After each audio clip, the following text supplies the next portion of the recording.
धनंजय मुंडेंच्या विरोधामध्ये देवेंद्र फडणवीस आणि दादांसह CBI, CAG आणि लोकायुक्तांना पत्र दिल्याचं अंजली दमानिया म्हणाल्या। 4 प्रकरणात मुंडेंची आमदारकी रद्द झाली, आता ही रद्द झाली पाहिजे। टोलवाटोलवी न करता मुंडेंच्या राजीनाम्याचा निर्णय घ्या अशी मागणी पुरावे देत अंजली दमानियांनी केली आहे। तर मुंडेंनी पदापासून दूर व्हावं अशी त्यांच्या पक्षातल्या काहींची मागणी असल्याचं सुरेश धस यांनी म्हटलंय। जोपर्यंत धनंजय मुंडेंचा राजीनामा होत नाही या प्रकरणाची नीट चौकशी होणारच नाही।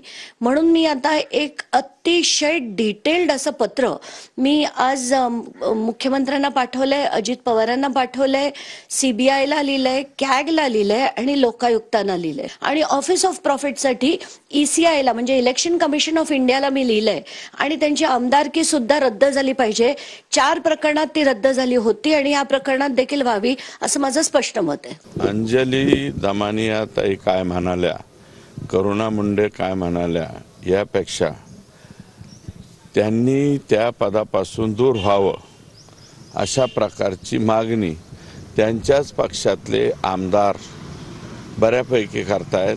आमच्या जिल्ह्यातले त्यांच्या पक्षाचे ज्येष्ठ आमदार श्री प्रकाश सोळंके यांनी ती मागणी केलेली आहे। धनंजय मुंडेंचा प्रत्यक्ष संबंध जोपर्यंत कुठल्याही घटनेमध्ये नाही तोपर्यंत कुठल्याही मंत्र्याचा राजीनामा मागणे हे कितपत योग्य आहे। आणि धनंजय मुंडे ज्या दिवशी वाटतील की ते आरोपी आहे, दोषी आहे, त्याविषयी सरकार योग्य कारवाई करेल, देवेंद्रजी योग्य कारवाई करतील, अजितदादा कारवाई करतील।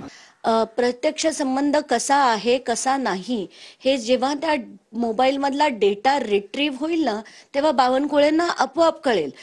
तोपर्यंत असे उगाच आपल्या मनाला येईल ते बोलू नये, कारण जे स्पष्ट दिसतंय आताच्या घटकेला बावनकुळेंना माझे हे प्रश्न विचारा की तुम्हाला कृषी घोटाळ्यात त्यांची इन्व्हॉल्वमेंट आहे की नाही, ऑफिस ऑफ प्रॉफिट म्हणजे राख ते थेट महाजनकोकडनं घेत होते की नाही। स्वर्गीय संतोष देशमुख यांचे जे मारेकरी आहेत त्यांना कठोरातली कठोर शिक्षा व्हावी।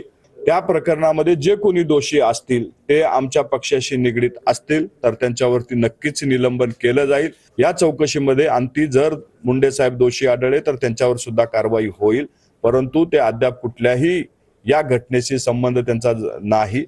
ऐकून ऐकून ना कान किटलेत की त्यांच्यावर कारवाई होईल पण कधी होईल आणि justice delayed is justice denied. त्यामुळे मला असं वाटतं की लवकरात लवकर या सगळ्या गोष्टी बाहेर आल्या पाहिजेत, पण त्या आता येणार नाहीत, कारण जोपर्यंत धनंजय मुंडे तिथे मंत्रिपदावर आहेत तोपर्यंत काहीही होणार